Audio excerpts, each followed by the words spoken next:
Você que está aí me assistindo, provavelmente já leu Os Lusíadas? Já deve ter ouvido falar do tal de Camões.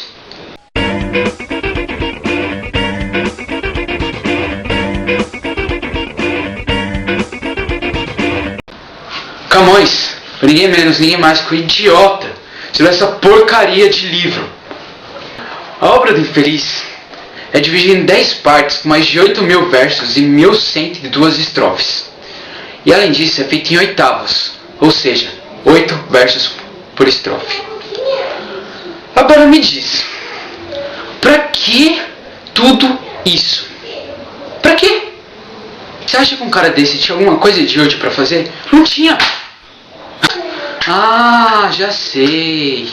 Ele sabia, num futuro distante,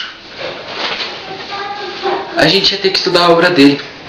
É isso, é a única explicação. Então a gente estuda. Pra começar, Os Lusíadas é uma epopeia. Mas que diabos é uma epopeia? Uma epopeia, legal essa palavra, né? Epopeia. Então, como eu dizia, uma epopeia é uma narrativa que conta a história de um herói, ou no caso do livro, de todo o povo português. Tipo assim, mano, esse Camões era o cara mais puxa-saco da face da terra. Ele queria contar a história de Vasco da Gama indo para as Índias.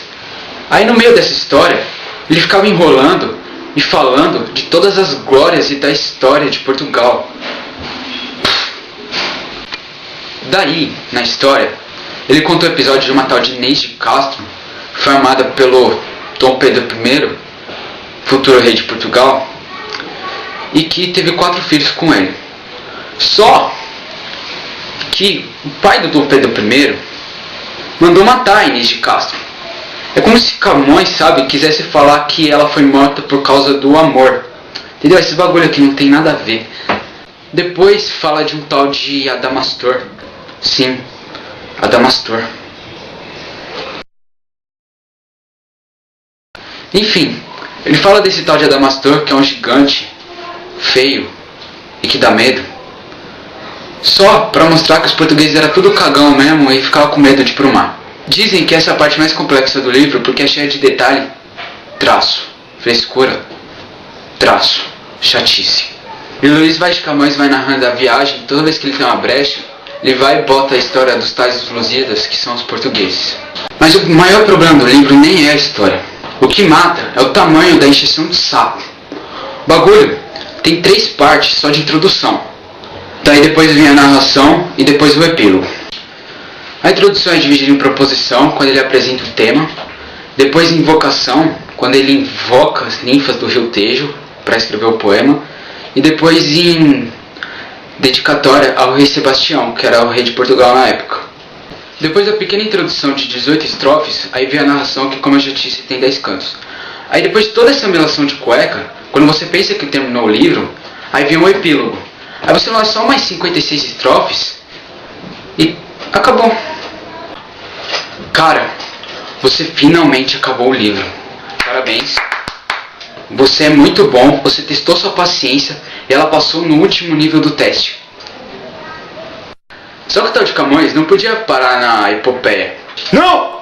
Ele tinha que terminar de destruir a nossa vida. Mano, para alcançar o objetivo dele, o que ele fez? Poesias.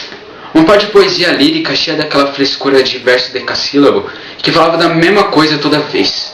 Os caras não falavam do desconcerto do mundo, falava do sofrimento amoroso. Se não falava de nenhum dos dois, falava das mudanças constantes. Cara, você é chato! Chato! Isso é o que eu diria pra ele se eu fosse vivo naquela época. Sabe? Ele tinha que variar um pouco, ele sempre falava da mesma coisa. Por que não falava sobre yakisoba? Ninguém fala sobre yakisoba. É gostoso. Enfim, ele tinha que mudar o tema dos poeminhas.